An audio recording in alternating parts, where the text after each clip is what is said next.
And Oh, hey, Rebecca. everyone says yes to Hey, Rodney. everyone. Yes, And everyone's saying me. yes to the dinner party. Lovely to So see all of good. you.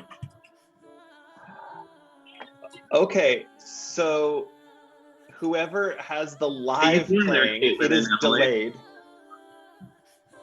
You're live. It's you. Is it you, Emily? So the live is delayed by about 20 seconds, so it plays the last 20 seconds of your life for you, because I really feel like I just want to forget the last 20 seconds. But no, it reminds you exactly what you sound like on Zoom, as if being on Zoom wasn't enough. So we'll mute that. One thing I just want to notice in the chat as we're gathering today too is just that folks are talking about the lands that they're calling in from. And so if that's something that you would like to do, we would love you to write that into the chat. Go ahead and join us and write in, like, where are you calling in from, and what traditional and unceded lands are you zooming in from right now, so that we can acknowledge together as a group where we're all doing that. And we'll be getting started in just a moment.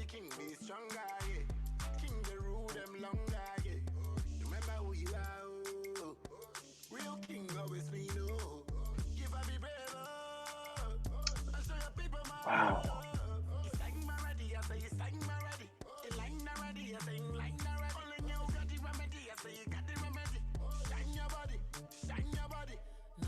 Oh, thank you, everyone. Thank you for writing in from where you are and this acknowledgement. Let's activate this and do some work.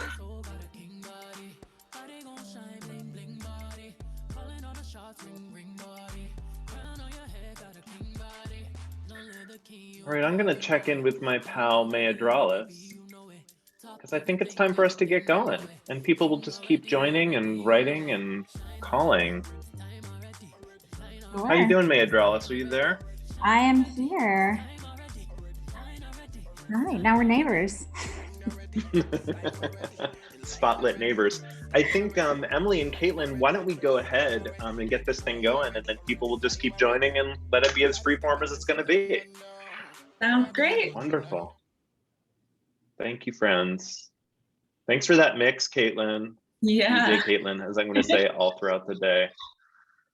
All right, so we are going to move over to May and I'm going to try to read things and look at you all and wish I was hanging out with you in person. All right, May Adralis, you ready to rock? Ready. I'm ready. Let's go, baby. All right. Well, good afternoon, everyone. It is amazing to see all of you here today. Again, I do wish we were all hanging out in person. My name is Jeremy Cohen. I use he, him pronouns, and I am the producing artistic director at Playwright Center. And hello, everybody. I'm May Adralis. I use she, her pronouns. And when we built today's summit, I was the artistic associate at Playwright Center. And now I am the artistic director at the Lark Play Development Center. Woo-woo! May Adralis for president. On behalf of our staff and our board at the Playwright Center and the over 2,300 playwrights that we serve each year at Playwright Center and all around the world, May and I and our amazing collaborators and partners, Kareem Fahmy and Miranda Heyman, are thrilled to welcome you to a summit called Empowering Directors and Playwrights, a summit for theater practitioners on creation, collaboration, and communication. We have over 120 participants on this most amazing Zoom call, and we have over 1,000 additional artists tuning in online from all around the globe to be with us today. We're just so grateful for your presence. If you would like live captions to follow along with us today, we've made that available to you. The extraordinary Caitlin will drop that in the link. We'll drop that link in the chat now. Thank you all for showing up today.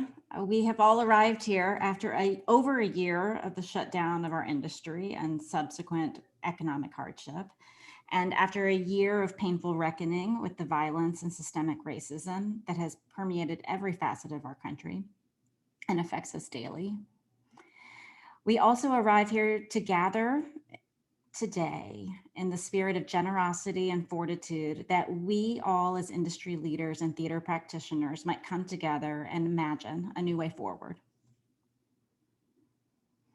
In October of 2020, TCG Rising Leaders of Color, Kareem Fahmy and Miranda Heyman, approached the Playwright Center to provide a forum for writers and directors to deeply connect, interrogate through a new lens of equity and accessibility, current practices, and reimagine theater making by emboldening and empowering two groups of visionaries, playwrights and directors. We invited artists who have worked assiduously to break down barriers and create new paradigms for the theater. In this time of radical restructuring, we seek today to imagine how we may empower more BIPOC theater artists and their creative processes.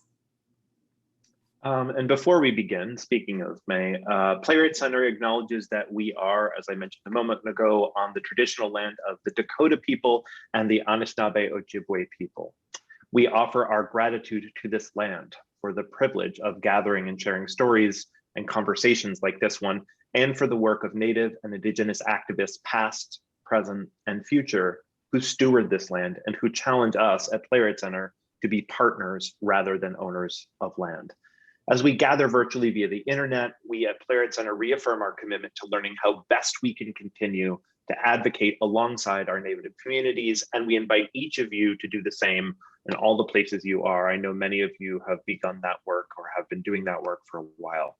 In terms of the Twin Cities, to learn about and to support some of the incredible Native organizations here in the Twin Cities, you can go to our website for more information. We hope that you will consider learning more deeply about the place where you live and how you can get actively involved with supporting Native artists and culture bearers in your own community and activating us, moving us from just land acknowledgement to the actual work and partnership that we have ahead of us. Caitlin put our website there, so please check out that if you want some information. And to that end, we hope that you'll join us. Yes, we hope that you will join us for the final play in our Ruth Easton series, Nancy, by longtime PwC writer and also a panelist this afternoon, Rihanna Yazzie, on April 7th. The play is loosely based on an 80s loving bio of Nancy Reagan, who was a descendant of Pocahontas. You can sign up for that performance on our website, and Caitlin has popped the link in the chat. So during the next few hours, you will hear from some of, and only some of, the most exciting theater practitioners working today. At Playwright Center, we really think of ourselves as an artist service organization where we're really focusing on how artists themselves are the leaders in our field. And so for lots of different reasons, we have chosen to do this as basically a massive Zoom call. And so though we ask you to keep your mics off today, please feel free to, as folks were talking about earlier, please feel free to use the chat to show your love and applause and cheering as you guys are already doing so beautifully. You saw Caitlin Boyer and Emily Matthews earlier.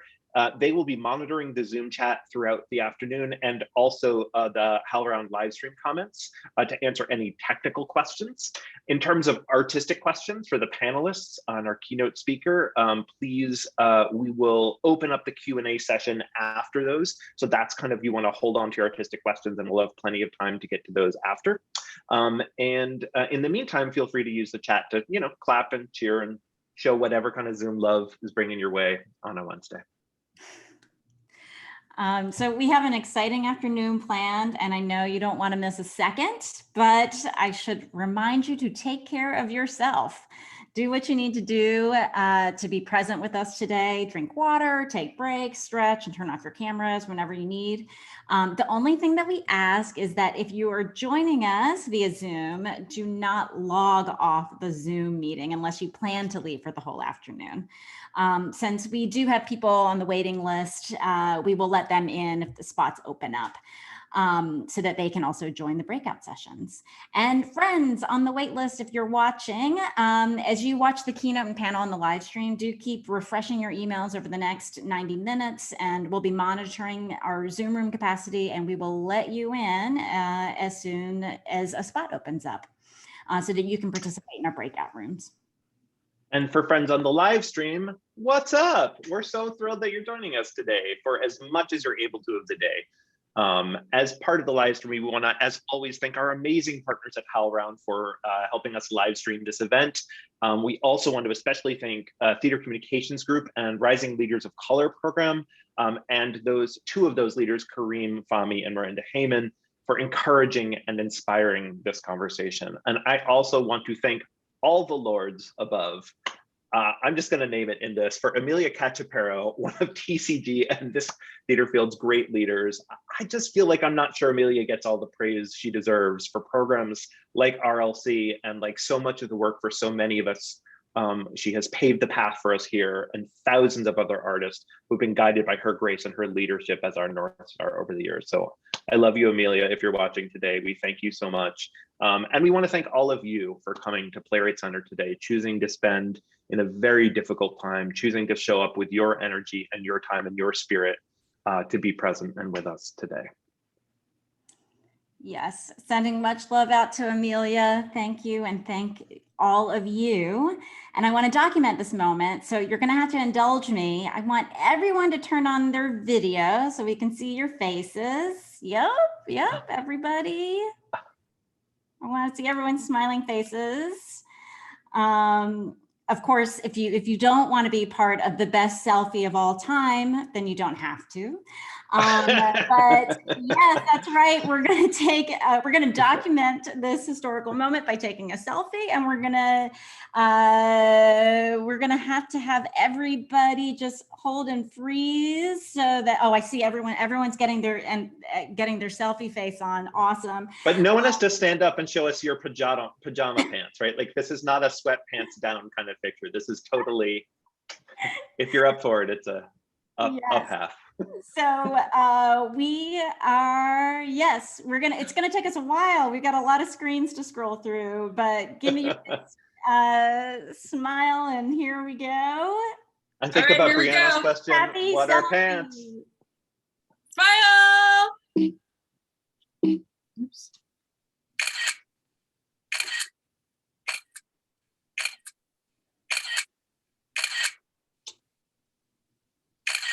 Got them all. Yes!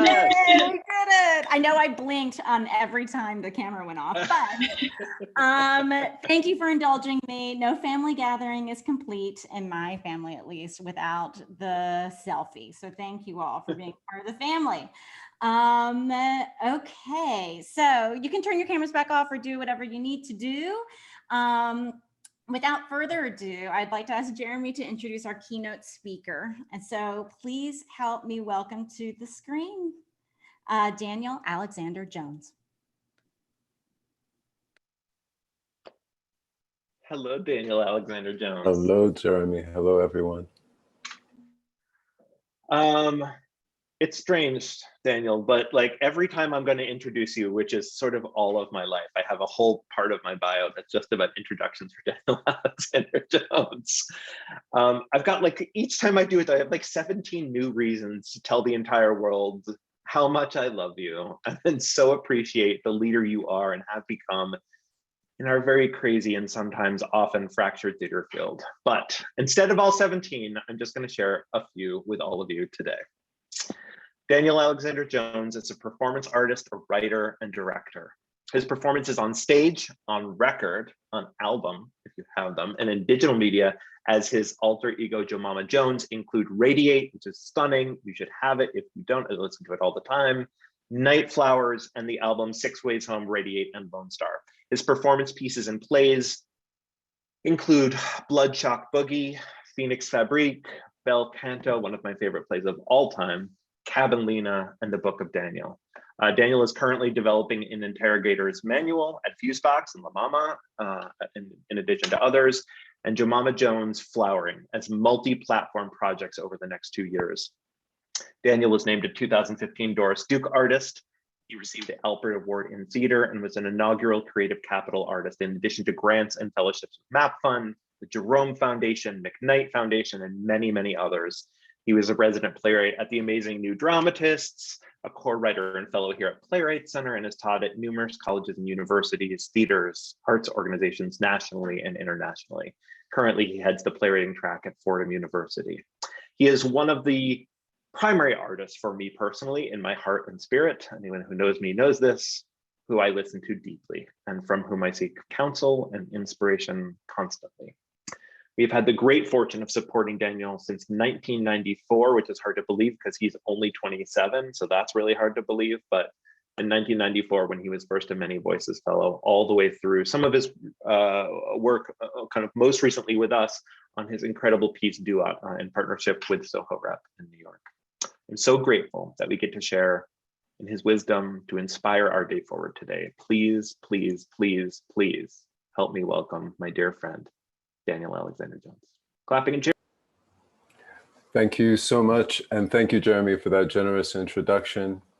It is an honor to be here among all of you, many of whom I know and love and have worked with, many of whom I'm a fanboy for, and many of whom I'm going to get to know through this experience. And I also want to say thank you to the Playwright Center, to everyone involved in this event, and a special recognition of the Twin Cities, which are hurting so much right now, and which were my first real artistic home. So I thank PwC. I also thank the two institutions and the folks involved with them that have been my heart places, Penumbra Theater Company and Pillsbury House Theater.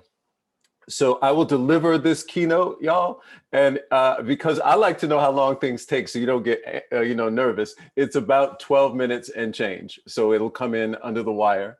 And I look forward to hearing any responses or thoughts that you have.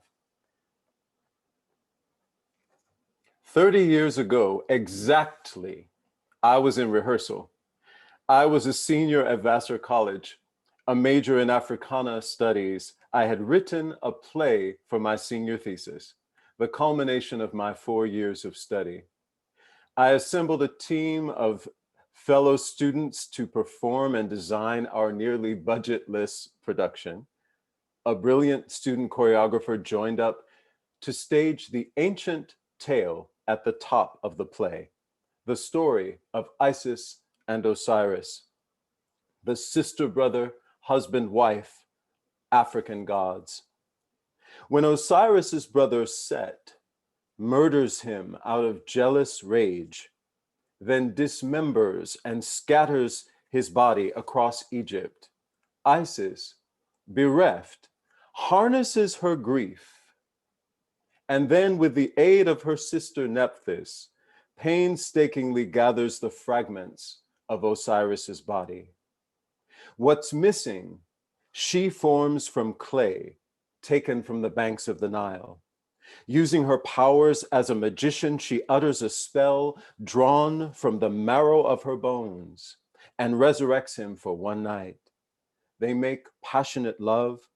She conceives a child, Horus, the falcon-headed god, who grows up to vanquish Set, their drama playing out with each sunset and sunrise. Osiris becomes the lord of the underworld, the Duat, where he presides over the weighing of the heart of each dead person, wherein their heart is placed on one side of the scale of Ma'at, the goddess of justice, to be measured against the weight of a single feather. And Isis, transmogrified by the events, emerges as a greater magician and healer who could transmute even death through her utterance.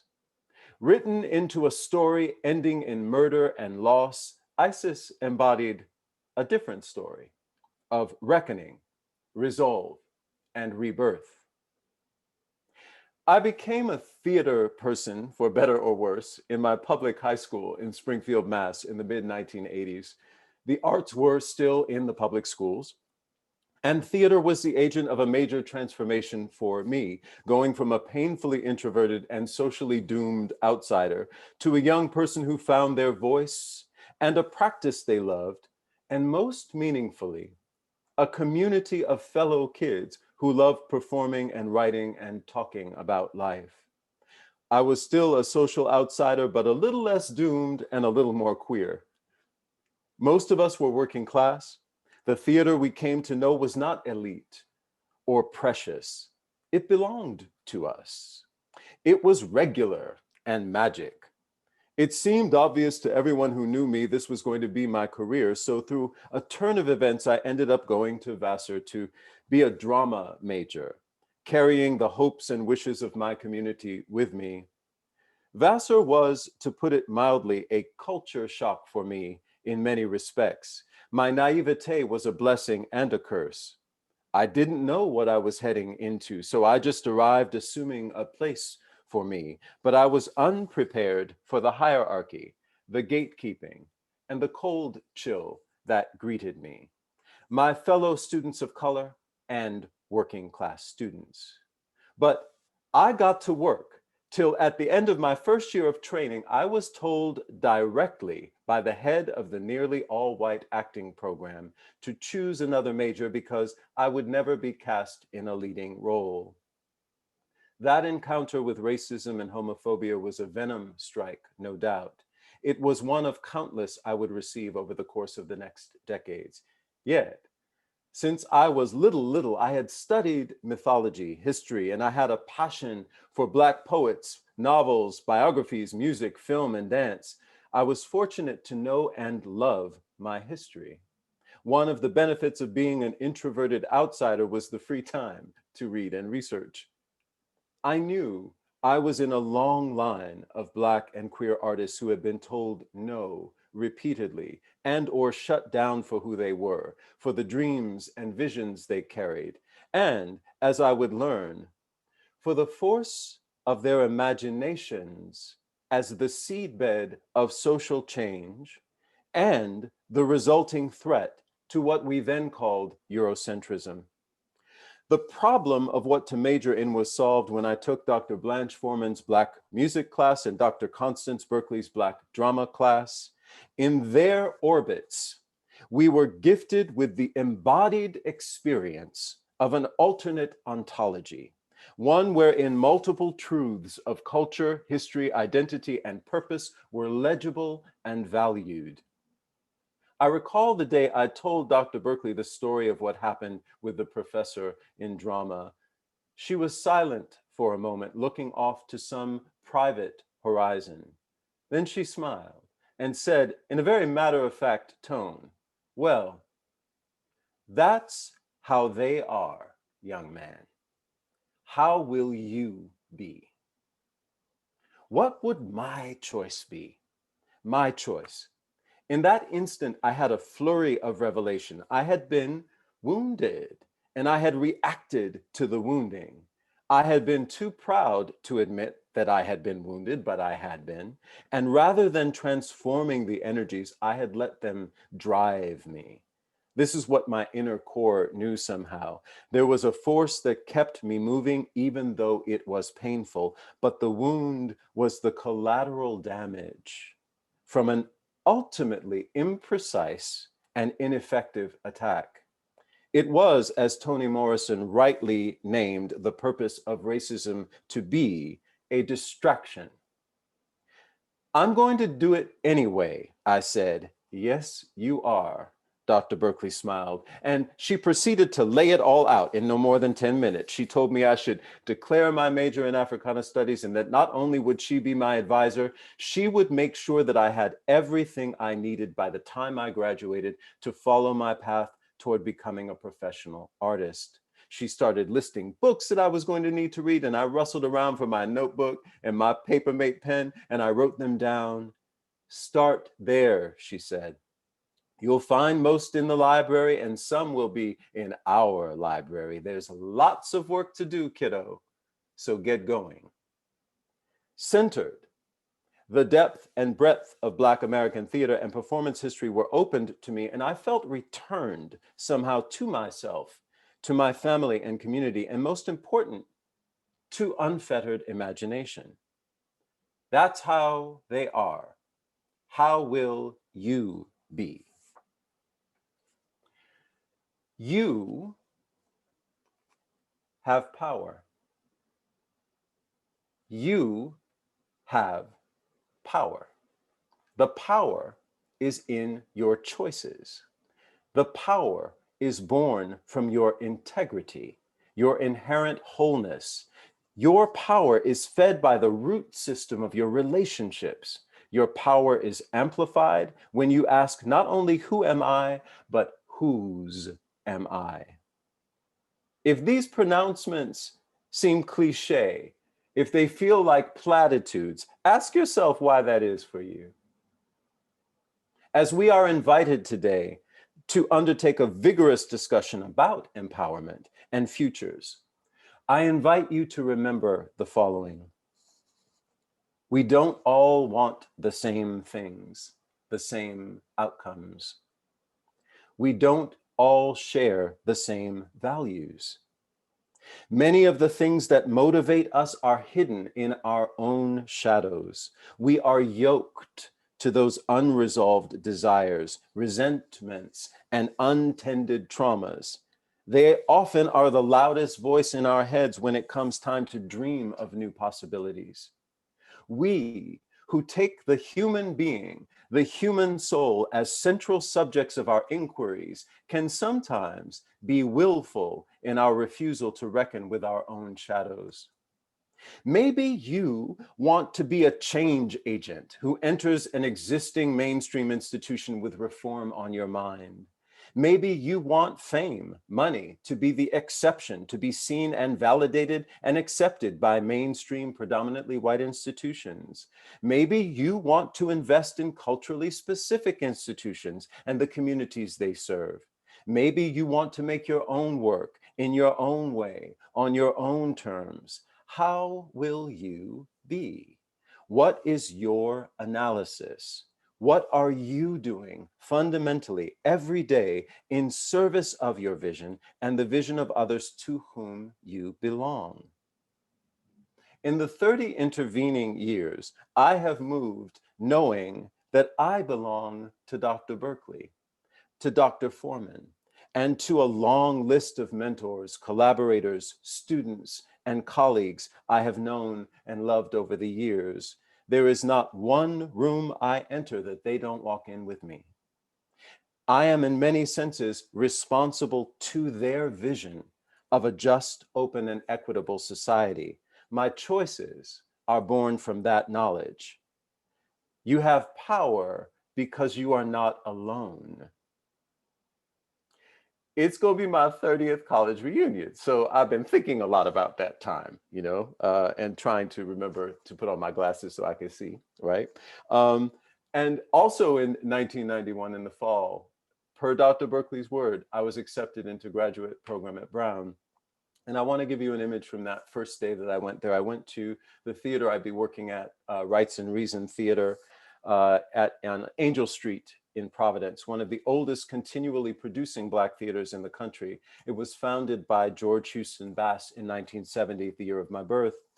Bass had been a force of nature, a former secretary and confidant to Langston Hughes. He carried the particular torch of Hughes's dogged commitment to the liberated imagination, the vast cultural capacities of Black Americans, and the importance of centering the lived experiences of everyday people and recognizing the brilliance and wisdom expressed in their own voices. It was he, Langston Hughes, who centered the blues in his work, and by so doing, centered Black folks' gazes upon themselves and claimed our own contexts as keys to our own cosmological understandings. His work had resonated across the globe and was beloved not only by Black Americans, but by many African writers and artists. He lived the edict that W.E.B. Du Bois had espoused when he created his short-lived Kriegwa Players, theater by us, for us, about us, and near us. Hughes was a Harlem fixture, and Bass had lived with Hughes for several years and was immersed in the day-to-day rhythms of Hughes's interaction with folk from all walks of life who populated that legendary Mecca. James Baldwin, whose own visibility as a gay Black man had made him both vanguard and pariah, called Langston Hughes a beautiful man and a weary man. That weariness, we knew that weariness. We saw it in the faces of the elders who interacted with us and in the faces of folks like us too young to bear such burdens who nonetheless grappled with heavy loads. That nose to the grindstone for the people meets the ever-revealing vastness of the work ahead, meets the personal sacrifices and the tolls taken, meets the quiet nights of despair, meets the great getting up mornings of resilience, meets you can love folk but not like folk, meets the ever-increasing signs in the postures, in the conversations, in the breathing patterns of so much forgetting, so much. That weariness. Would we escape that? Would we grow up to be weary like that? It was a particular melancholy, a particular weight. I could feel its presence, and sometimes, in the smallest ways, spy the seeds in all of us. I wanted to believe we had the endless font of energy to confront and overwhelm that weariness, to keep it at bay. Years later, I told a therapist I didn't suffer from low self-esteem, I suffered from world weariness. There's a vast difference between believing the story you are told about yourself and recognizing the burden that story is to you, whether you do or do not believe. In conclusion, another Egyptian deity is the goddess Sekhmet, the feminine face of the sun, the lion-headed goddess who possesses the power of destruction, of war, of famine. She is also the one you turn to when you are in need of that deep healing and transformation. She attends your suffering as a holy state, the deep dis-ease of the soul when faced with circumstances, dire circumstances often, we can either choose to change or be consumed by. Sekhmet is present when the stakes are highest and the need to change is inescapable. She takes you down to the elemental level, a kind of creative destruction where the mooring posts are loosed, the compass goes wild, and you must trust your own capacity for rebirth. Choose to let go of prior expectations, of naivete, of hesitance and doubt, and the predetermined pathway. You have power. Now, how will you be?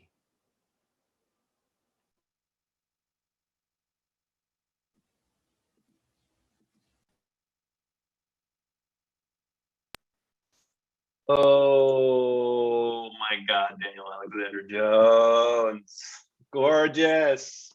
Thank you everyone for responding in the chat. Daniel, thank you for your thinking, for your writing, and for your incredible voice and helping us see all of this forward. Whose are you indeed? Bless you, friend. Wow, wow, wow, wow. Yeah, I'm with you, everyone, all hundreds of you in the chat. I'm having the same experience.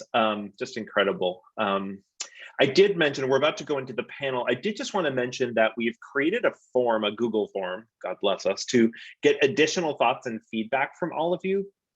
It's going to be shared in the Zoom chat towards the end of our time together. But for those of you on the live stream, you're going to find it on Playwright Center's website on that same page where everything is in the next couple days. So in the next couple days, check back. If you want to share anything else that you wanted to talk about today, about Daniel's sharing about the panel or anything else that you're thinking about or working on, please go ahead. You'll find that link on that website page and help us move these conversations forward. All right, let's dive into the panel. Are we ready, friends? Are we ready? I'm so ready. I'm so excited. I have no game. I'm just always like an excited kid that this is my life. Our first panelist is no stranger to most of you, since many consider him one of the great theater makers of our time. He is the playwright of such iconic work as Porcelain, which absolutely changed my own theatrical understanding of why I wanted to work in theater when I first read it 700 years ago, because Che-Yu is so old. He's directed productions of new work around the US and around the globe. Most recently, Che, the amazing Che, has spent 9 years as the artistic director of Victory Gardens, revolutionizing how a theater company could rededicate itself to ensuring a diversity of stories were reflected on the stage and continuing a deep commitment to Chicago's myriad communities. Please help me welcome the amazing Che Yu. Hi, pretty. Hi, everyone.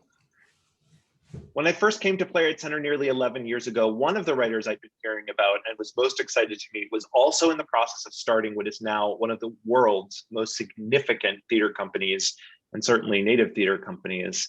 What Rihanna Yazzie has done as an artistic director, as a mentor, and most importantly and selfishly to me, as a playwright, is nothing short of astounding. I have had the great privilege of watching and learning from Rihanna over the years, and the even greater privilege of supporting her stunning body of work. Please help me welcome the amazing Rihanna Yazzie. Thank you, Hi. Jeremy. Many people have told me that I've got the best job in the world, because I do, let's be honest. Because mostly I get to spend time with so many brilliant artists. These people are not wrong. But what I'd add is that there are so many artists whose work and whose leadership I have admired over time, and that this job that I'm in right now is the cheat for how to get to meet and begin collaboration together as friends and as colleagues. Heather Raffo would be right at the top of that list. You all know her from 9 Parts of Desire, from Nora, and others of her plays. Right now at Playwright Center, we are in year 2 of working with Heather to create a brand new piece that spans both stage and the internet about our global economies. And together we're learning so much about how playwrights and directors and their collaborators can create whole new models for building work. Please, please help me welcome to the screen the amazing Heather Raffo. Hi, Heather. So happy to be here. Thanks for having me. Lovely to see you. I've spent the past few years with people telling me, just wait until you meet Miranda Heyman. She's gonna rock your world. No, really, like the two of you are gonna become very close. She's super smart. She's clearly gonna be running some major theater someday soon, and the two of you will become fast pals. And here we are. Miranda is not only the resident director at Roundabout Theater, she is one of the incredible current cohort of TCG's Rising Leader of Color, as we mentioned earlier, and she is certainly one of the masterminds and creators for today's summit. Please, please cheer for the amazing Miranda Heyman. Hi, hi. Hi. Kareem Fahmy is everywhere you want to be. Okay, Kareem, I'm taking over just like 10% of your agency, because I feel like Kareem Fahmy is everywhere you want to be should be your new branding strategy. I feel, at least in your bio. Some of you know Kareem as an incredible director of new work and collaborator for so many playwrights. Some of you may know him as a playwright himself, including his play A Distinct Society that you can catch later on this month at TheaterWorks Palo Alto's New Works Festival. I got to know Kareem as one of the co-founders of the Middle Eastern American Writers Lab at the LARC, the amazing LARC, and also of the Maya Directors Cohort. If you don't know enough about either of those programs, please, please check them out online. They're both incredible and very important right now. As part of the current Rising Leaders of Color at TCG, he worked diligently to bring today's summit to life. Please help me welcome the amazing Kareem Fahmy. Hey, everyone. So happy to be here.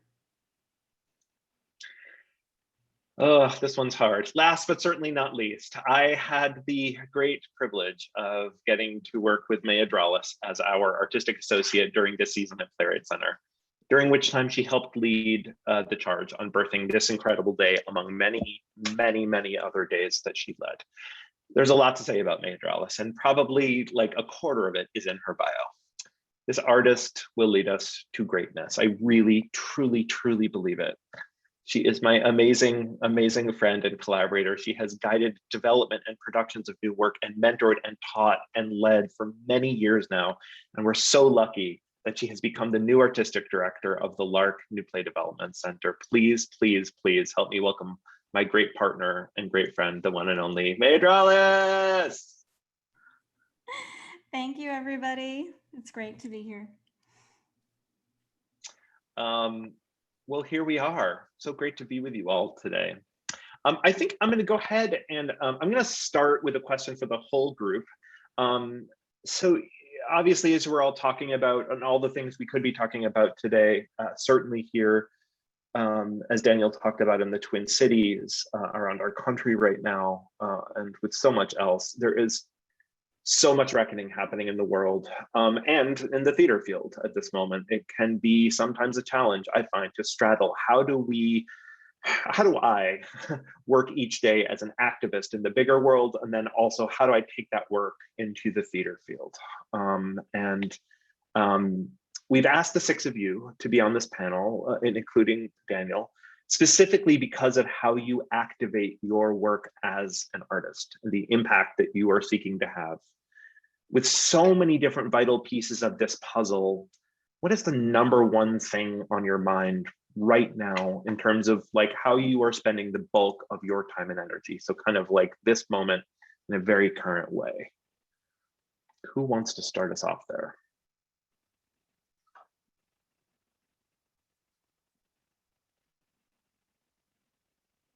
Heather Raffo, would you start us off there?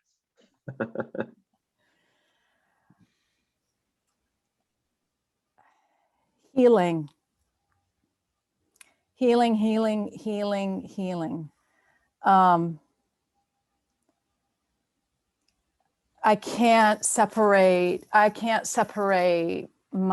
who I became when the very first Gulf War started, being 20 and spending the last 30 years of my life bridging war cultures and violent ideologies. And so like, I wish I could like peek around from that identity and speak in a different way, but that's the identity that's framed my entire adulthood, and what it took to create theater in that and grow up in that and move through the world in that. I just feel like I've been championing the need for healing for 30 years, and now everybody needs it. Like, we all knew that everybody needed it, but now every community is coming to see that the other community needs it too, and everybody needs it. So when I think of like my work, what I'm trying to do, what I've been trying to do, but what I'm trying to do more so is bridge the different communities that I work in. I'm working across the globe, or I'm working across town, but it's like, how do all those people get in the room together? But then back to the healing, it's, well, what's the room? What's the room about? Right? So like, let's say one of the more successful things that I felt happened in the theater from this Middle Eastern lens was, okay, 9 parts worked, right? It worked in New York, but it worked in Ohio, and it worked, right? It worked. And the play offered so much in the realm of healing, but the institutions didn't know how to hold that. The play knew how to hold that. I knew how to hold that as the solo performer. Other performers I've seen do it know how to hold it. The designers, like, we held it, but the institutions had no idea how to hold a healing space. So unless I wanted to stay after the show and talk for 2 hours with people, which I did, right, in all these other ways, but like, so I guess I'm just thinking about, how do we become across the board, across the American theater, healing institutions that work together on best practices, for our artists, in particular for our artists, but also what audience member is not going to need healing? We talk about theater as church, right? So often you hear that. And I think everybody thinks that's the sermon. It's the inspiration. I had the moment, my hair stood, I heard the sermon, but like, I think of church as like bread. You're feeding the poor. You're feeding people. You're literally feeding starving people often. Right. So anyway, there's much more my thoughts are at. It's so interesting, Heather, because you and I have spent the last few years in particular talking about audiences, as you're saying, and saying, for whom are we creating this work? Is there this sort of hyper elitist set of people that are being either only the people let in, or kept out because we don't want to have a conversation with them. And I think those conversations in terms of healing through a healing lens are becoming more critical than ever. It's really, really interesting. Thank you for that. Hey, Che Yu, what are your thoughts? What are you working on right now? Quite a bit, and because I think the seasons are slowly coming into reality and everyone's like coming back to a sense of so-called normality, and that sometimes is very frightening because their sense of normality is not our sense of normality. I think, I don't know, it's been an interesting year. I would say 365 days, not the typical year. And every month, every week, every day is a new stab in the soul. And we respond as theater artists, even though we don't have stages to tell our stories or to gather, or to what Heather had said, to find a place for us to heal. But we managed to try and create that. And of course, in the last few weeks, my community, the Asian Americans, going through a lot of reckoning, perhaps a reckoning within our own community as well, because we have never basically been too political, or I would say in the forefront of wanting to be seen as much as wanting to assimilate. And I think we're trying to figure out what that really means.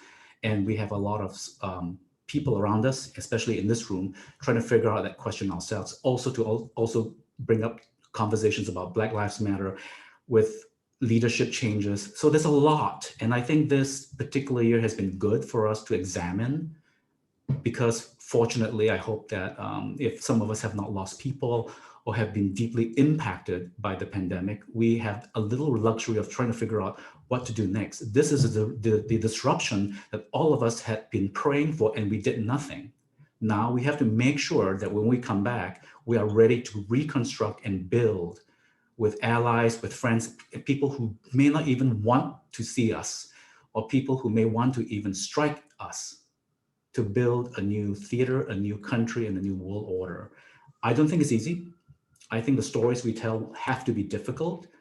They have to heal. They have to at least create dialogue. And I know that all of us feel the urgency of creating a more equitable society. I lose hope sometimes. I get excited. But every day is a roller coaster ride. But I just know that because we are storytellers, there will always be a fire. We will always gather, but we have to listen to everyone's stories. And all those stories belong to us as a nation, and we must make room for those stories. And more importantly, we must make space for people, especially people who do not wish us well. I'm concerned that in the last 5 years, we are not able to sit together as a nation in the theater. And we have a lot of bridges to build. It's interesting, Che, thinking about that, questions that may come out today and going forward. I know Rihanna and I have talked about this a lot, so Rihanna, I'll come to you next. Just thinking about, yes, who are we trying to reach? Who's in the audiences? Who isn't in the audiences? Who's part of the conversation and who isn't? And I think, yeah, just how Che, as we are creating that space, that it's creating space aren't just some words that get said, but actually creating space for stories requires a kind of work. Who is being hired to do that work? How is that work happening? That's a big question, and it's a way for me that playwrights and directors are like brilliant among dramaturgs, actors, designers, others, brilliant opportunities to work with theaters to really do that. Miranda, I'm kind of curious to hear too, from your perspective. We'll get to that in a little bit. Rihanna, I'm curious, kind of. Oh yeah, Che. Yeah. I just also want to say that we do not have to work with the theaters that are existing right now to tell our fucking stories. We can create our own theaters. Please do not look at these theaters as places that the only opportunities for you to tell your story. If the table does not invite you to be part of it, you do not have to enter that table and sit down with these people. You have the power to create your own table and invite your people to sit at that space to tell your stories. I think there is a fallacy to believe that we have to go into institutions to change them. We are basically people who can tell stories and make space. So I just want to say that even the biggest theater that we all wish to be a part of used to start out as a storefront and charging $15 a ticket. And we have to get back to the space where I hope that we can allow a lot more stories to be told and people to come in. So I just want to add that to what I've said about theaters. Yes. Thank you for that, Jay. Rihanna, I feel like Yeah. I can definitely take that to you. That just, thank you, Che, for saying that. That just like hit my whole body. It's so true. And it is, yeah, that's exactly what I feel like has been my life's work, is to create space for a community that for many, many, many, many years, institutions didn't want to create space for American Indian stories and artists.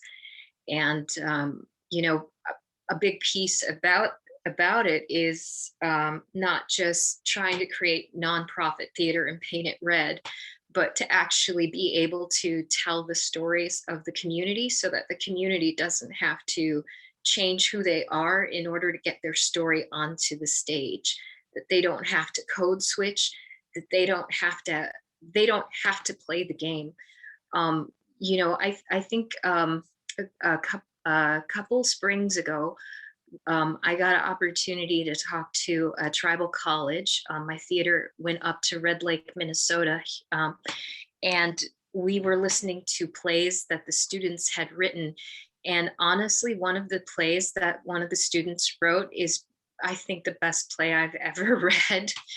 And this young person is, you know, absolutely 100% within that sense of being of a young Native person, of having grown up on the reservation, of being surrounded by their people, and not in one sense, well, you know, like if I were to try and bring this, and I think that this, so I just think like, wow, this play, and probably thousands of plays like this get written every year, written from such a beautiful perspective and just with the precision of writing that never get to see a larger audience or even maybe the light of day. And that angers me, that breaks my heart.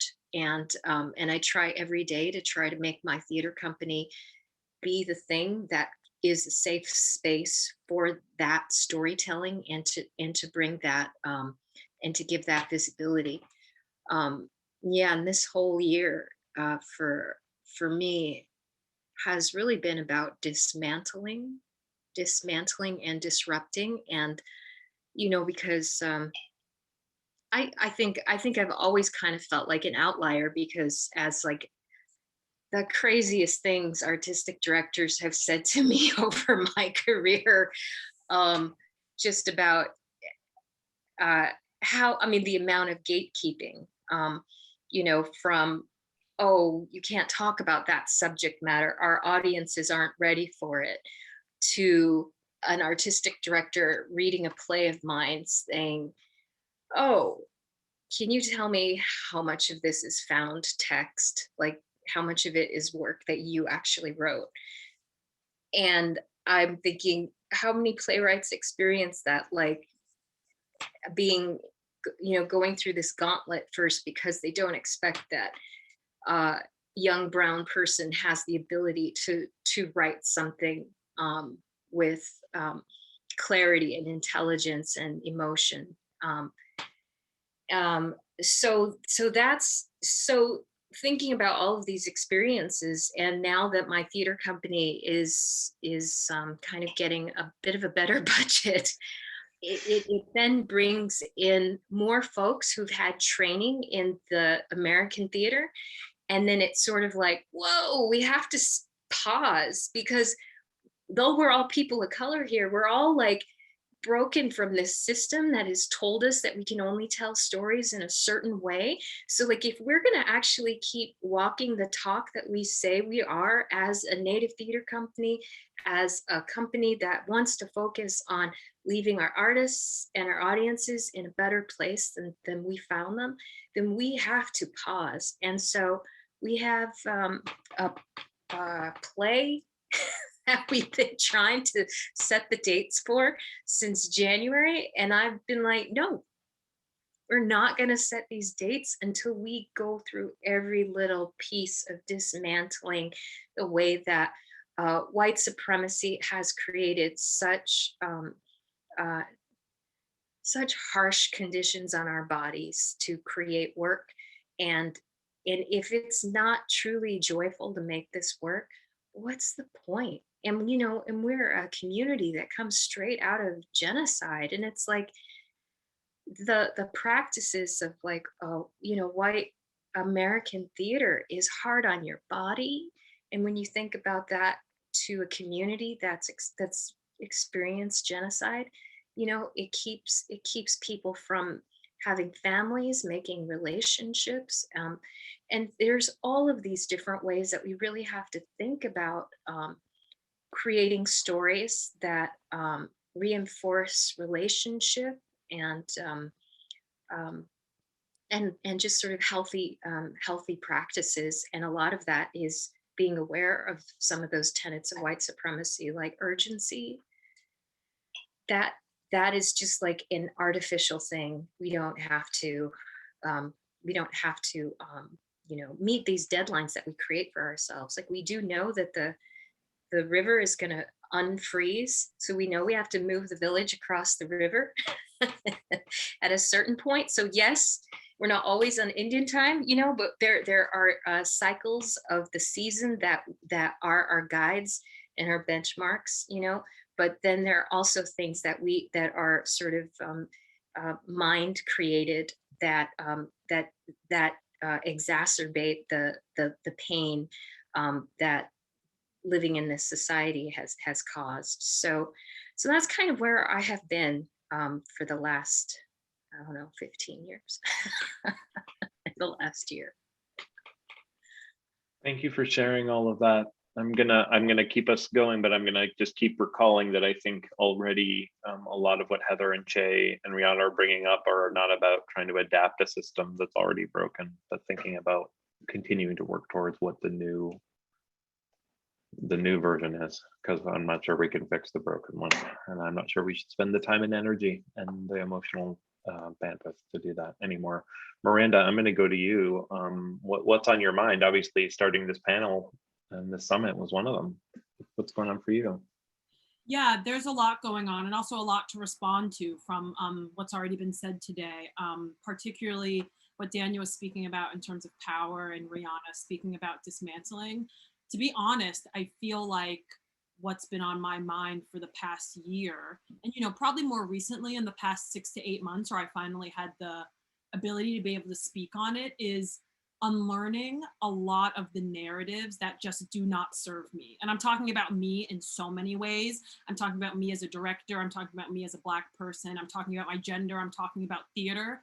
I just have been honestly pretty shocked at how many narratives there are that are rooted in white supremacy and capitalism and ways of working and ways of being that just do not serve us and do not serve me.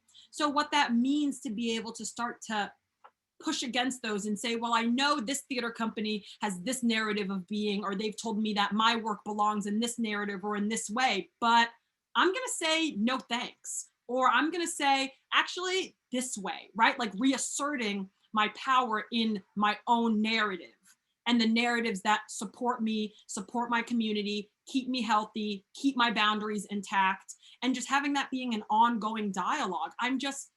It's been a really hard breakup with some of these narratives, because unfortunately some of these narratives do serve me, and some of these narratives I have had found great success in, right? Like it's not as cut and dry as narratives from the American theater bad, right? Because again, they have brought me to this panel. They have brought me to how I am as an artist, but they've also brought me lots of trauma, a lot of pain, a lot of exhaustion, and not really being able to see a way forward. So I think that as we move forward, I'm doing a lot of reflecting and undoing and just like looking at these narratives and these ways of thinking and working and saying, why? You know, why is it this way? Che, I love that you brought up that so many of these theaters that are giants now were storefronts, because then that means we can start to change the narrative about their power. We can start to change the narrative about what they tell us we can't do and what they tell us we can do, and how many hours they tell us to work and how many hours they don't tell us to work. I'm like, who made up these rules? Who made up these ways of working and being and relating to each other, which I think is exactly why I was brought to talk about what is the role of a director? And what have we been told about the relationship between a playwright and a director to the institution, right? And all of these mechanics, right? I don't know. I just want to call all of them into question and just look them in the face and say, why and how and for who? And it's been tough. You know, I think that it, especially considering I took this amazing course with, or not course, but created this, I was part of this space where we spoke about, it was a group of BIPOC talking about how to kill the white supremacist inside of you. Brian Lee from The Public organized it. And that was really, really hard. It was really a really hard class. It was a really hard time because I realized just how much of how I understand success and my relationship to my colleagues, my relationship to my work is built around things and methods that just do not serve me and exacerbate the problem. So it's been hard to look at my own complicity in that, in how those narratives have infiltrated my body and settled in me. So it's a lot of work. There's a lot of work being done. That's internally for me, but it's expanded out to my community and how we work and how we think. Thank you for sharing about that work. It's really powerful. I appreciate you bringing yourself and talking about it today. I know it's complex as you're talking about. May, I'm going to come to you. What's on your mind? I'm wildly gesticulating because I am just so moved by what you all are saying, and also moved to anger, which I think is a productive thing. I too am unpacking my own colonized mind, not just by white supremacy, but also my parents are immigrants, and they achieved the American dream, and they passed that down to me. And I'm to be grateful for that, but also what that American dream was riddled with white supremacy. And I have operated under that system, and the more I achieve in it, the more I feel I'm successful. And I am reckoning with just how much that has inhibited my own true voice, and how much that's inhibited my own creativity. And I'm thinking a lot about rebirth because I just started leading the Lark, and we have a chance to rebirth. And we have a lot of work to do to reimagine what's possible. We are talking a lot about the kind of community that we want to be. My push right now is to support artists who have been historically underrepresented, so that we will change who is historically represented. And how do we make that community, and how do we make one injustice that happens to one an injustice to all, as we reckon not only with white supremacy, but from how that's infiltrated how different groups of color connect and bridge together. And then the other question I'm wrestling with is that I'm sick of trying to answer it, is that so many people have asked me when I talk about my vision is, well, is it a theater organization or is it a social justice organization? And enough, because we are storytellers. Story has changed the course of history. Every every major movement, everything is about narrative. We have to empower ourselves to understand that we can have a strong impact and relevance to the society that we live in, and get away from the boutiqueness that we are relishing in to actually make our case that we actually can be persuasive in making positive change. And I want us to start thinking as a field about how we can really contribute to making our society a better place, particularly for those that it has been a fucking terrible place for. So yes, those are the questions that I'm fighting with now. So Kareem, coming to you, you've been listening to all of your amazing, brilliant colleagues sharing their truths. What's resonating for you?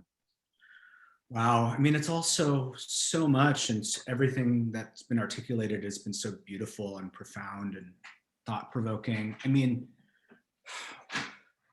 how this is all sort of resonating for me is like, how do we stay brave? Like, I've been thinking a lot about the notion of like bravery in this sort of face of just how low we've all been brought over the last year, over the last 4 years, and how difficult it is sometimes to sort of like keep putting one foot in front of the other when we're seeing sort of our world transform into this thing that we don't have a lot of control over. And I mean, I wrestled with that so much over the course of this last year, because it felt like everything that one sort of fights for in one's life, this idea of keeping yourself moving forward in your craft, when you're an artist, in your profession, when you're part of an industry like we all are in the theater industry, how we move our relationships and our friendships forward when we've literally been separated from one another and siloed in our own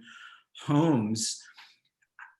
We're all in this state of a collective psychic trauma that we've all been through, and so how do you stay brave in all of that? How do you stay resilient? And it's been a very hard year for so many of us. And I reflect back to where I was about a year ago. I was diagnosed with this chronic illness, and it was a very, very, very difficult, like sort of life-changing moment for me. And the only thing that got me through was my friends and my collaborators and my colleagues, right? And this idea that when I needed them to be brave for me, when I needed them to hold me, when I needed them to sort of like lift me up on a personal level, on a deeply personal level, they were there for me, right? And I think about my responsibility as a leader, as an artist, as a person who aspires to lead, that even when things are very, very personally difficult, how can I be brave for everybody who needs me? How can I hold that space for them? And so despite the fact that this year has been full of so many like personal challenges and political challenges for our country and the world, dare I say, I feel hopeful because I've managed to like stay somewhat brave because I am held up by everybody. Like, there's not a single person, Rihanna, this is the first time I'm meeting you, but every single person in this Zoom room or this, has been there for me over this year. This panel to a certain extent came because like I met Miranda, and Miranda like held my thoughts and my feelings and my responses to what was going on in my life and my field. And we talked about it, and I felt heard and held and respected. And I wanted to move that conversation forward, because we are, as Rihanna said, we've just gone through this period of dismantling and disrupting everything. And now we can imagine something that can be new and different and, dare I say, hopeful and transformative, but that takes bravery, that takes strength, that takes so much resilience. So I'm just trying to hold my space in that. And like, I can do this, and I can't do the rest of it, but that's why we're in community together. So I think it's an extraordinary moment. I think there's so much work to be done. And like, this just feels like I'm trembling with excitement in this conversation, because it feels like we're stepping into this world of like possibilities right now. And just even the fact that we're having this conversation with all these people feels to me extremely inspiring. And I just want to like try to stay brave, because it's very easy to kind of go like, I can't do it anymore. And I know we've all faced that this year and over the last 4 years, and all of us, you know, who hold these identities that are not, that are outside, right, have been very, very beaten down. And I'm just trying to stay hopeful. A lot of response to hope. Thank you, Kareem and May. Thanks for your thoughts there. I'm going back a little bit in my own brain, Rihanna, to what you were talking about a moment ago, about the effect on bodies, on spirits, on psyches over time, as Che was also alluding to, which is why we have to shift it all together. The building of new tables, as many of you have been doing for so long. I'm thinking back to Marvin Gonzalez de Leon, who's a Rick Knight Fellow this year with us. We really looked this last year to just have playwrights and some directors also come in and really just kind of share out about their experience, about how playwrights as leaders and directors as leaders, as individual artists, are kind of moving the needle. And Marvin gave a really beautiful talk about wealth inequality, and what it means for him as a Chicano playwright to be coming from a smaller town in Nevada, and what that path could look like.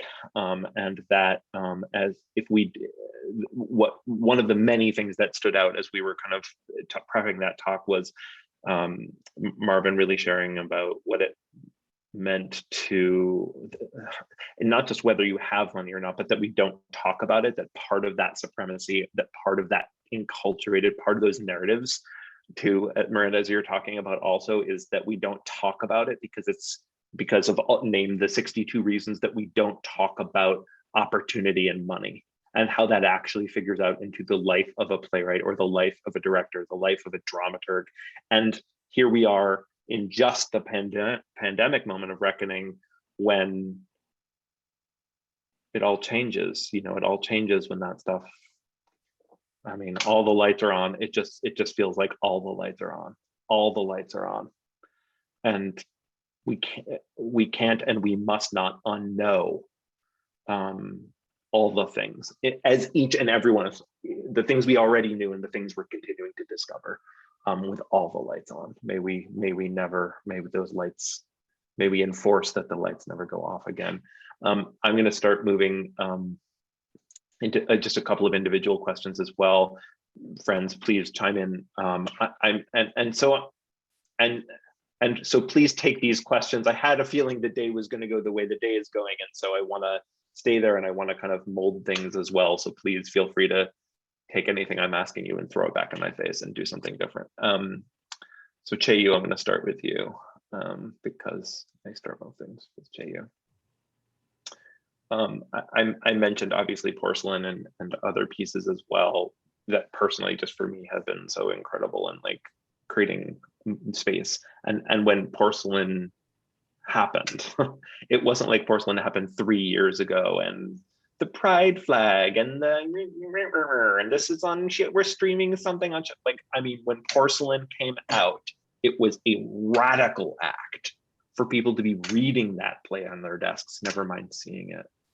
And I'm looking at you now and thinking about all of the body of work you've worked on as a director, as a mentor, as helping people do exactly what you're doing today, which is to completely redefine and rewrite narrative.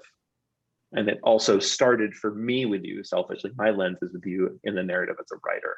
Can you just talk a little bit about that journey from playwright to director, or how you find yourself these days thinking about those two roles and that history? Yeah, it was just a simple transition, really. I mean, I never thought about wanting to direct until being a playwright, sitting next to directors doing the work, you begin to see there's a new way of telling stories. And sometimes you learn the best from those directors. It's almost like assistant directing without having to pay for it. And it's great. You know, I'm all about keeping free, all right? So it was, and then at some point, I also learned that I can do that. I want to do that. And I started to learn. And I'm one of those playwrights at the time that would sit next to designers during tech. I'll be there, and tech, it was great for me because that's how I also learned how to build a show. And I think aside from all these things, you know, it would be just silly to say playwright to director. I think you're an artist because you're a sum total of all your experiences and the way that you are and the way that you move in this world. So for me, I have to say 10 years of music, playing the piano taught me to see a world very differently. Thank you, Chinese mothers. I also think that having learned filmmaking taught me mise en scène and how to actually bridge that composition into the way that I do things. But I think the most important thing, Jeremy, is this. When you mentioned Porcelain, that play was never going to be done by a white theater company. And I knew I could never write that play. Sometimes we have to look around places and homes that will tell our story the most authentically.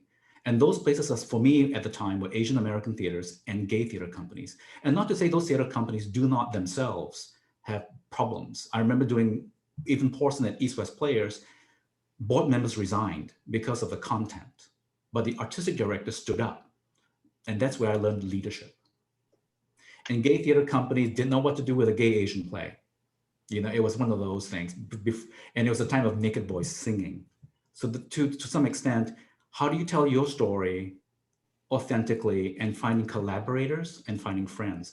And I think out of that, you grow as an artist. And I think every theater artist needs to be flexible, meaning learn everything, and also find your family. And once you find your families extend. But to tell a story that doesn't quite belong to you or in a place that doesn't quite support you, I think our lives are really too short. Find homes. You will be surprised. There were a lot of people beside you, behind you, and in front of you. And I will speak from my generation. We are here for you. Anything you need, you holler. We're going to help you get there. Thanks, Jay. Other thoughts on how individual artists, not just a path of an institution, but how have you as an artist, as a solo person, how do you navigate your way through different pieces of the art making process, or how you create home?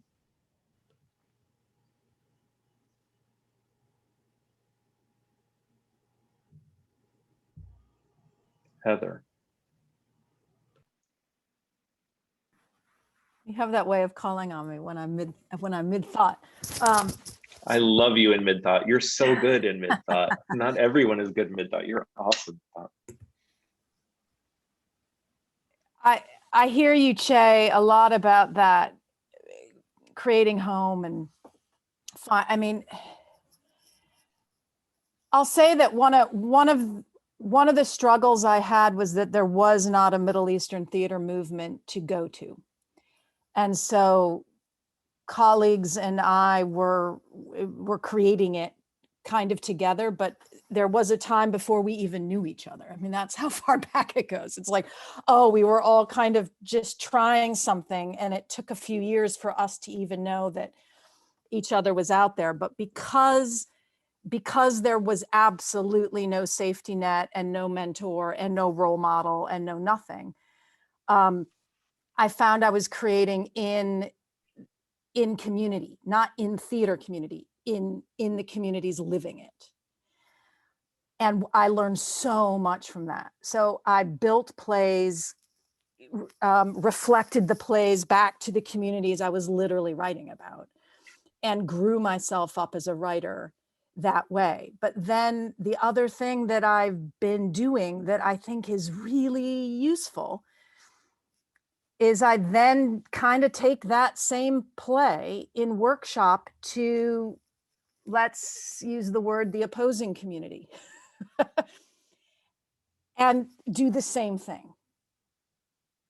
And that's been really incredible. So like, to work on Noura in the heart of the Middle Eastern community in Dearborn, the biggest Middle Eastern community outside of the Middle East, right?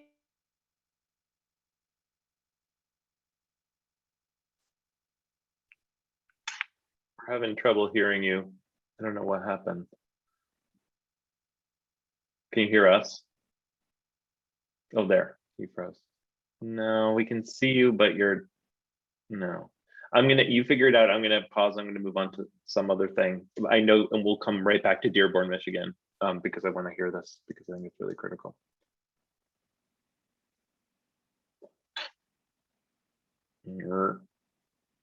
All right, restart, rejoin. I'm going to move on to Rihanna for a second, and we'll come back and loop Heather in a moment. Rihanna, I want to go back. There's a lot of really great conversation happening about like how organized things are, and even that the organization of things, as you were talking about a lot, and others have talked about today, how hyper organized things are, how these people get to speak and these people don't get to speak, and all of that, which is really critical, which are new systems. How do we undo even a panel discussion like this? A very valid conversation to be having.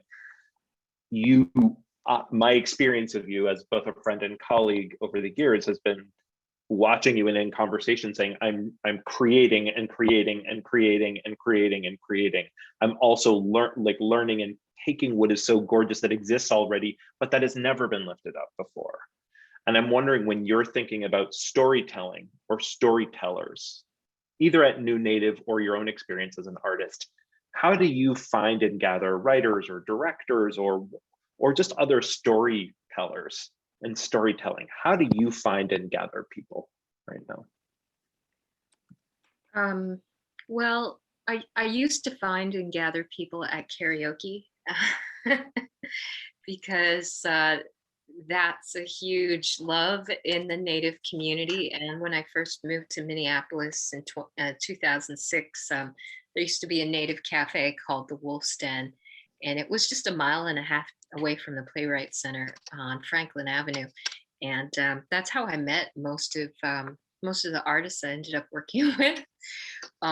Like, you know, if they were like a very extravagant karaoke singer, I thought like, well, what? It's a very short distance to becoming an actor. You just need a little love and a little bit more, you know. And that was a very, very joyful way to identify and find folks. I mean, I think also, I think I'm, I don't know. I think I do have like a personality where like when I meet somebody, and I don't know if it's just that, you know, when you become a writer, you just can't not experience the whole world as like a play in happening in real time. But I just really, I think that people have so many beautiful stories. Their lives are comprised of so many beautiful moments, and when you just take the time to listen to somebody, I just think like, have you ever thought about writing this down? Or you know, many times I could think of two writers that I would just like, I went to their house and I just sat next to them while they were typing their play, because that was the kind of support that they needed. And other times I've taken dictation while a person's telling me their story. You know, yesterday I ended up getting a vaccine, so I'm a little slow today because I feel sick. And I ended up sitting next to this Dakota elder who's fluent in the language and teaching Dakota language. And I think there's such a small number of fluent Dakota speakers here in Minnesota at this point. First speakers, and she's wearing this Dior mask, and and we just started talking, and I was like, hey, would you be interested in doing theater? Would you like to be part of a project we're about to work on? And she was like, yeah. I mean, I just think that there's so many stories to be told, and I think that we can fall into this idea that if you're a writer, you have to go to school, you have to do this, you have to XYZ, but then you miss out on so many stories. And I know that like in the Native community, because, you know, the myriad of deficits that unfortunately we experience, that storytelling comes in many unexpected ways. And so I think perhaps I've just sort of gotten this lens of seeing those different ways that storytelling shows up and trying to figure out ways to nurture that. So yeah, I think that's how I find artists. And and then just during this last year, it's been really tough because it's hard to meet people. We're just sort of isolated here, and I'm not one of those kind of folks who's on social media all the time, and it's I don't know. But so I don't know. I'm just really looking forward to being able to be in person with people. In person with people. You could tell I am sick. Yeah, I think honestly, it's about seeing the best in people and asking them if they would like to bring that out, because you also can't make drink water. What is it? Lead a horse to water. You can't make them drink. So there's also that too. Okay. I'm gonna end it there. Oh God. I'm I need also another bringing food Tylenol. over to your house. I know. I'm bringing you things to your house right after this, as soon as this is over. Thank you for that. Heather, I just wanted to come back to you, and then I think I'd love to maybe kick it over to maybe folks. I have a question about kind of, with everything so colonized and institutionalized, how do we as individual artists move through space, and how do we change again, even a situation like this panel? Sure, great, fine. But then how do we really have 4 more of them, and also not we host it, but kind of create support for other people who are making work in really different kinds of ways, which is actually the thing I'm actually frankly most interested in. But I'll come back to this second. Heather, thank you for rejoining us. I just want to make sure you got to finish. You left us off at there in Dearborn, Michigan.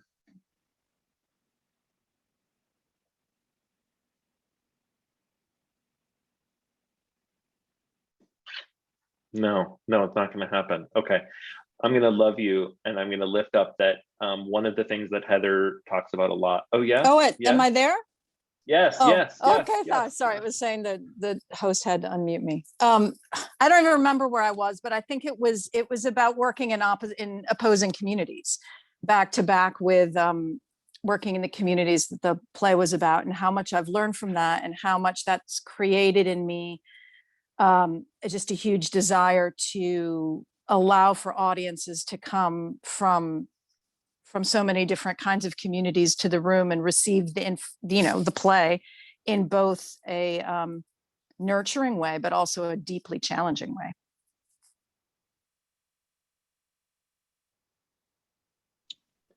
I have things to say that I'm not going to say any of. We're going to move on so we can hear from our smarter panelists. All right, so kind of, friends, I'm going rogue. My sense is, I know, man, we thought this moment was coming.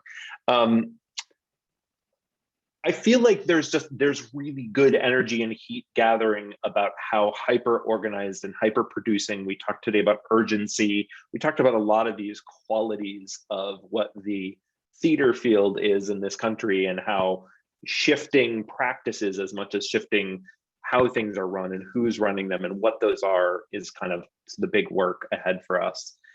And yet there feels like one of the questions that we'll get into, and I'm hoping some of the breakout group discussion can have it as well, is thinking about as individual artists, so not thinking about kind of institution. And Che, kind of, I'm trying to jump back a little bit to what you were inspiring us towards earlier, and what Daniel was, which is how do you, friends, in this conversation today, think about your current and hopefully new versions of relationships to either theater companies that exist, theater companies that don't exist, the idea of self-producing, the idea of finding your colleagues in places that are not about this sort of colonized version of a grad school thing, with all due respect and love to higher ed, or kind of these things that are these narratives, as Miranda, you were talking to us, that get handed down about what our paths are. So my question, I think, okay, so what's the question? The question is really, how do you as individual artists in whatever your paths have been reckon with the need, the desire, the rejection of or repulsion to producing generally kind of the producing theater field, and how would you best like to see your work as writers, as directors, as theater makers going forward? And Miranda, I am going to start with you because I'm feeling so much heat from what you were talking about earlier that I just want to return to it, if that's okay. Yeah, that's totally fine. I mean, my immediate reaction is that I think in the past year, I became a kid again. I made certain that I was playing as much as possible and teaching myself new skills and modes of making. You know, it's, for me, it was as simple as, oh, I'm going to try to see if I can get a masterclass subscription just so I can, you know, go watch Shonda Rhimes talk about how she makes. And I became obsessed with TikTok, and I have no idea how to make one, but I will soon. I've made 2, and that took some YouTube tutorials. But, and you know, I taught myself how to light a green screen, and I shot a music video in a basement. Like, I really became like a kid again, and I just feel so excited about teaching myself and as many skills as possible and bringing other friends into that collaboration. And I don't know, I feel that part of what I'm speaking out loud is that, or I'm thinking out loud and reflecting out loud, is I think part of what I've done in order to reclaim and maintain my power long term is that I became, I didn't need to be in a room with a playwright in order to create. Like, I actually could be by myself or in my own mind or in a basement or on my phone. Like, I just found different sites of making and different places of making and different ways to have that continue to be fresh. And also even separating all of my ways of making from how I make money. Because I realized that every single time I wanted to learn a new hobby, I was like, okay, how can I make money from this? Or how can I turn this into theater? Or how can I make this, have an artistic director see me in a better way? And it just, I separated them. It just didn't matter anymore. I just wanted to learn and create to do it. And I'm so much happier and I have so much more power. And frankly, now it's not me waiting for the theater. It's me walking into my own potential and just asking myself what that can be again and again and again, and not waiting for anybody to hand me a check or hand me a play. Or, I mean, I would like that, sure. I love doing that, but that's not what I depend on anymore. And that isn't my only source of collaboration, of community, of growth, of craft, and of growing. I feel like I had a conversation with someone recently, Miranda, where someone said, well, I mean, you're an artist, so some days you're happy and some days you're sad. And I'm like, I'm a cis queer white dude. I'm fine. I think the real spectrum you want to talk about are most of my colleagues who don't go from happy to sad. They go from inspired on a really great day to hyper traumatized on most other days. So I think the thing we're trying to move here, so when you're talking about inspiration, it is an act, because even art and art making and artists in general are viewed as like, oh, well, it's all privilege, it's all of it, you're living in some fancy apartment, you know, like there's all of this glamorizing of it, where we also say that our health, our mental health, our emotional health, that joy and inspiration are critical for makers at some point. They're not everyone's thing, but for a lot of people, it keeps you going through trying to figure out how to navigate the rest of it. And, you know, you're not guaranteed it, but it's very powerful to hear about joy. And I just want to add one tiny thing too. I think that there was a lot of fear, that there is a lot of fear in general, but I was very afraid to show my other skills or show that I was doing other things because of this like Stockholm syndrome that we all have with theater, in terms of like, well, if they see that I'm doing other stuff, you know, like maybe they'll think I'm too busy, maybe, you know, all of those maybes. So I also just stopped being afraid to be as many different kinds of artists and humans and people that I wanted to be and who I wanted to be around. I began again to question that narrative of, well, how does being afraid of not being hired actually support my needs long term? Like, I'm so afraid of not being hired that I'm stopping myself from going down a path that I think is interesting. Like, what's the point of that? So I also had to step back and say, wow, why am I so afraid to do anything else? And that, and looking that in the face and saying, yes, fear, that is valid. And you're not just doing it to make you a better theater maker, you're doing it because you want to. Walking into your own potential, I think, as you said a moment ago so beautifully. Who else wants to speak on it? I know there's going to be a lot more speaking in these breakout groups about it too. I'm wishing I could be in there with you all. May, do you want to kick something in here? I don't know. It's really inspired me because I feel like most of what I deal with on a daily basis is trying to invent games for my 20-month-old. And you're right, Miranda. There's something about like tapping into the child and tapping into what your natural curiosities are. And I sound so cliche, but it's so wonderful to walk down the street that I've walked down a million times and find the wonder in it again. And just like, I'm baffled by how much she doesn't know and how I wish I could teach myself to unknow so much of what I do, so I could experience sort of the magic of life again, or just imagine it anew.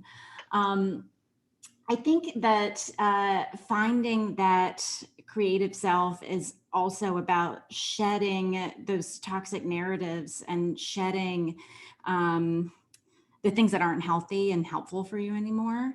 And I do wonder how, when we come back, how theater will learn from this moment. I really respond to what you said early, Che, about like, you don't need these other gatekeepers to do your thing. And are we going to, can the renaissance that people have been hopeful about after this pandemic, can it actually be about harnessing that creativity and making it wherever we can? And that is how we start to revolutionize what theater is again, because I think it's gone in a cycle and now we've hit a dead end. So we got to find this new path. And I'm excited about that. I think a lot of it has to do with the title of this panel, which is like, how do we empower ourselves to find that creative kid? And just find what Rihanna has done. It's just like, I'm just going to make it. I'm just going to make it for myself. I'm going to find my own community while singing some John Bon Jovi song, and it'll be great. Especially because it means we'll all be listening to you sing John Bon Jovi, Adrales. So that feels really important for all of us. I'm going to see if there's one more comment from the panel, and then we're kind of overdue to move on to the Q&A section.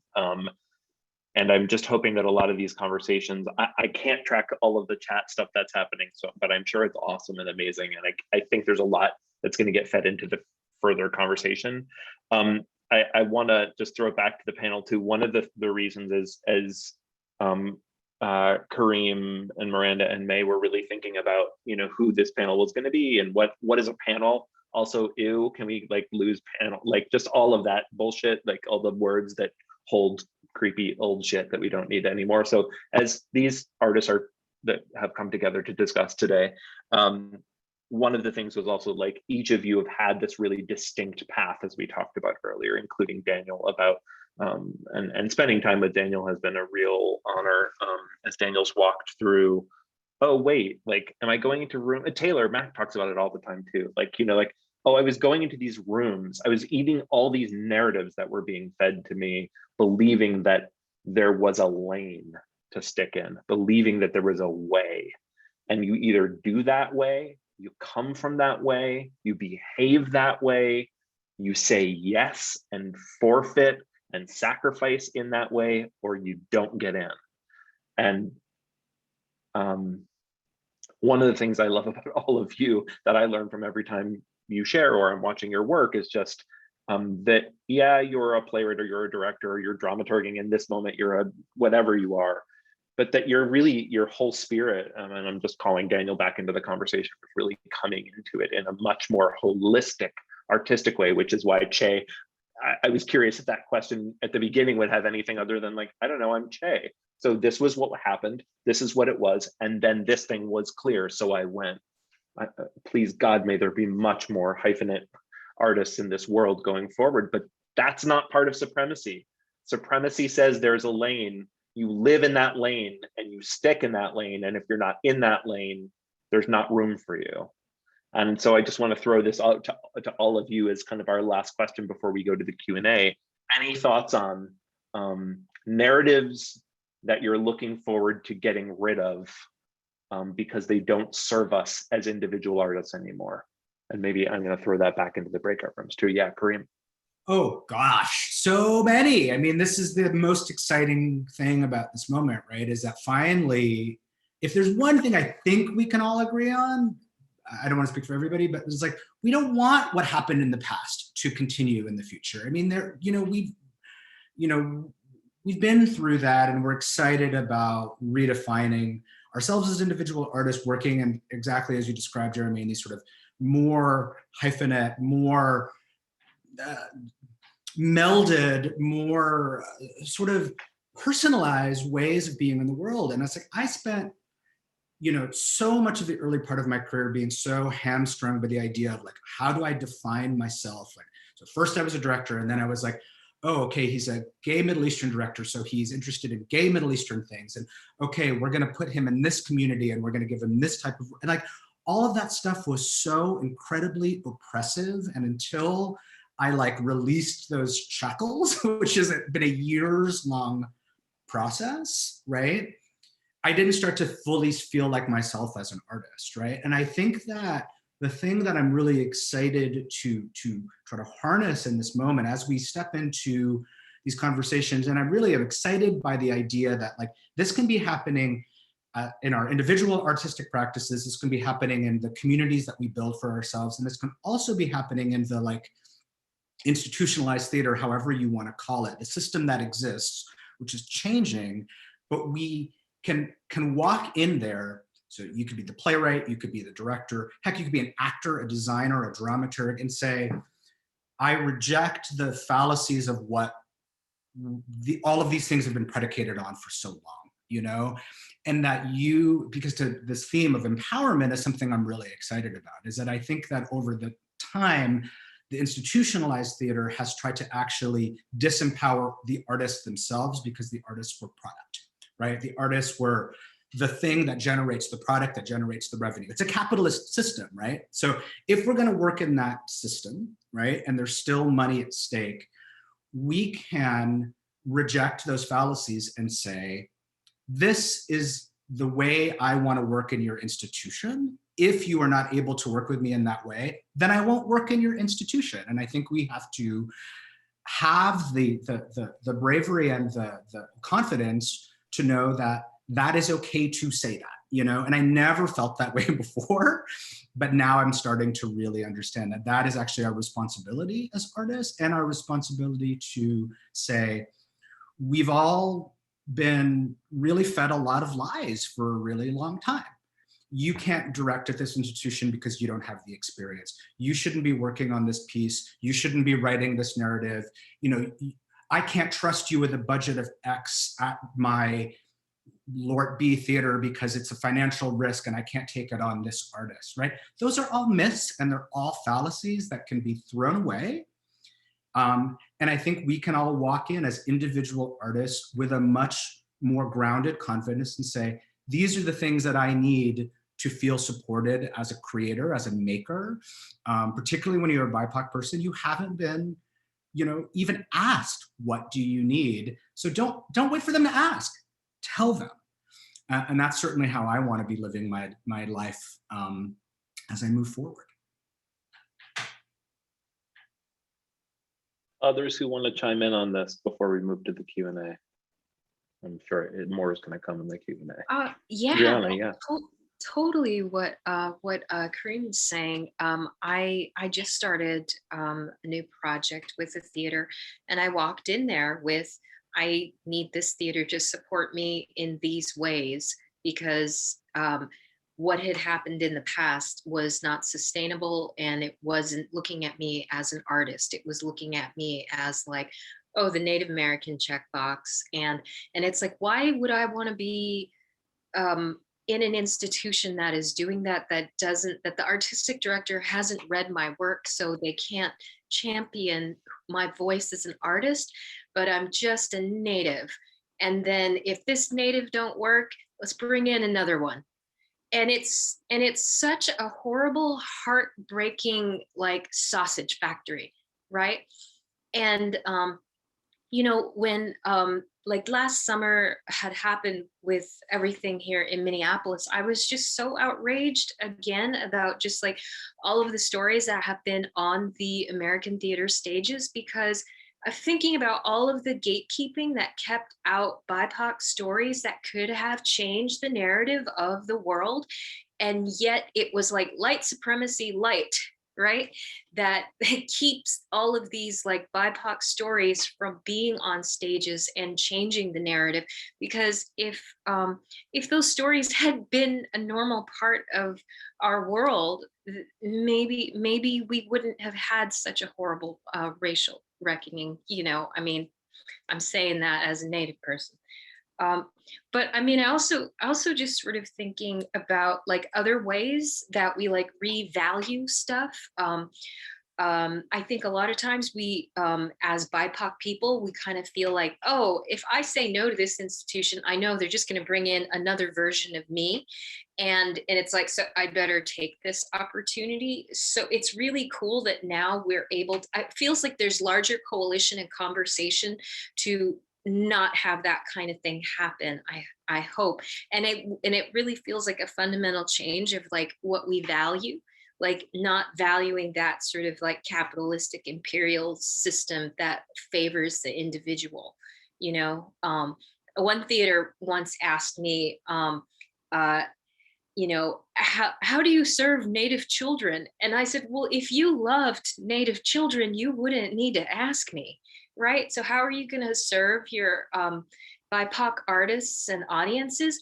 If you actually loved them, you would be able to problem solve that. And I think it's holding organizations accountable. And also one last thing I'll just throw in is like I think a lot about like a toolkit that can go to communities to make theater, because we know theater is such a powerful tool for change and just for like strengthening.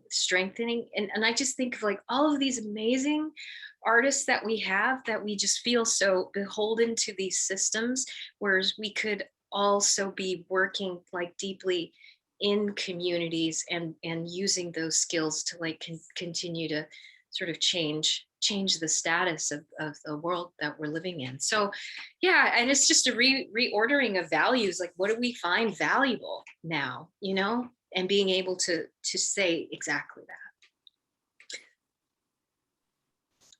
I'm going to move us on because we're a bit behind, and we're gonna be able to take a few questions, and then I'm gonna throw some other ones out for us to be thinking about in our breakout groups for those that are joining us in breakout groups.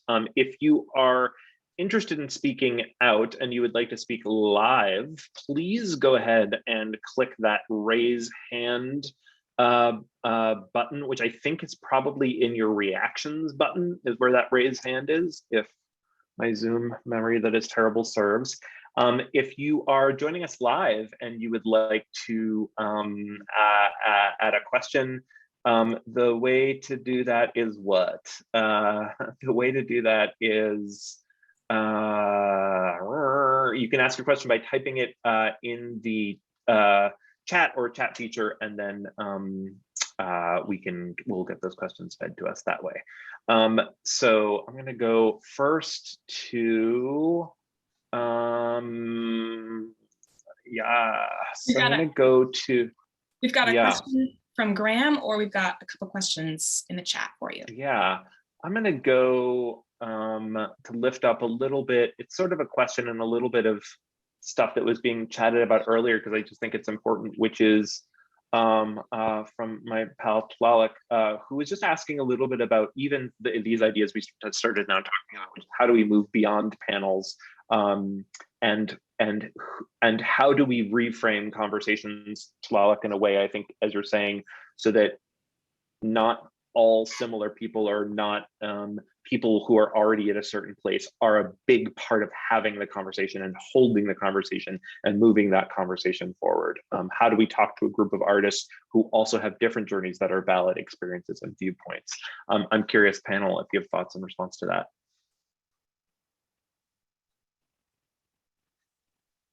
I feel like that's such a good question, and it's also such a function of white supremacy to say, when you are here, you can speak in this way, but then when you are here, you must adhere to these rules. I think that's especially true for the path of directors. You know, it's supposed to seem like this apprenticeship model, but and that's what it would be ideally. But I think in a lot of cases, it's like, oh, you have something to learn from me. Thus, like, the information will funnel one way as opposed to two ways. So I think it's really important that, like, organizations, us, each other, theater companies are considering the importance of lateral mentorship and creating an opportunity for folks to learn from each other, especially because that does create this incredible congruence of knowledge and paths forward and information. I feel really excited by the Roundabout Directors Group, which is an initiative that I helped start at Roundabout, because I saw that there was so much scarcity happening in directing, and I felt very odd going to interviews with my friends and not knowing how to talk to them and being like, oh yeah, you got that thing over the other, right? Like, it became very odd. And also, frankly, I felt very strange being the sole recipient of the directing fellowship, knowing that there were dozens of other candidates who were just as incredible and just as needed, right? So I really started to talk around him and said, how can we extend the resource of this organization and make sure that, you know, we're cultivating not only a group of directors who are friends and know each other and can start to break down, you know what, I am going to be friends with that other Black girl director because we should be friends, right? She is not my enemy. Like, we are colleagues. We are going to raise up together along with everybody else. I just think the importance of contemporaries and lateral mentorship, and just, it really starts to, that begins, you know, that, to me, it feels like just as important to have lateral mentorship, and for folks who are in different positions to be able to know that it's an exchange, not a gift, constantly. And even I myself as a director, I've only started to work with, if I am in the associate or assistant position, I've started to have very frank conversations with the director I'm working with and making sure that that is part of the relationship. That, you know, it's not just, especially when it's a circumstance where the director is not of the identity of the piece and I am being brought on to fulfill that void. Like, no, that's not going to be, I can do that. You're paying me to do that. Fine. But also, like, let's have this be an exchange, right? Let's have this be mutually beneficial. Let's learn and grow together. So I'm so grateful that you, I forgot what's the person's name who, I saw it in the chat and I was like, yes, absolutely. Tlaloc, yeah. Yes, Tlaloc, I'm so Tlaloc Rivas, yeah. Yes, I'm so grateful that you brought that to the table. And I think that as we are considering how to continue to support each other, lateral mentorship is a priority.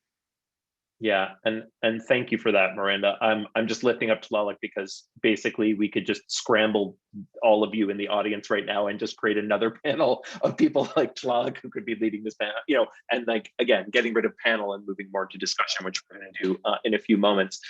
Graham Schmidt, I'm going to head over to you. If you want to unmute yourself and ask your question, that'd be great. Oh, can someone unmute Graham? Give him the power. Thank you very much. Yes, my name is Graham Schmidt. I'm a Brooklyn-based theater director, and I have a question from this brilliant panel. I think that we're all somewhat like-minded in that there's an enthusiasm for dismantling and tearing down the structures that are currently in place. But I also feel an impending avalanche of press releases announcing Broadway is back, regional theaters are back, everybody's back, and that what used to be will be again. So I'm curious what you all hope to see in the coming year, 18 months, 2 years, that will signal that the message has gotten through, change is authentic or productive destruction is in progress. Thank you. Thanks, Graham. Who wants to take that one?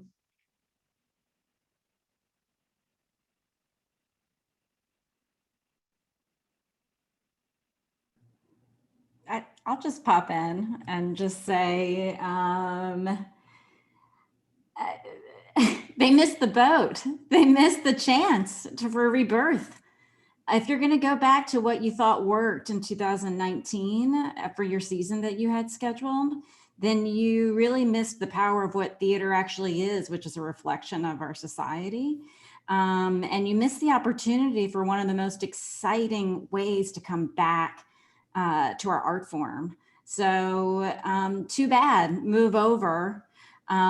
Let's find, there are theater companies though that have pivoted, that are doing really fantastic, innovative seasons that are relishing in the newfound creativity of artists. I can think of Woolly Mammoth right now. I'm just so intrigued by the projects that they're doing.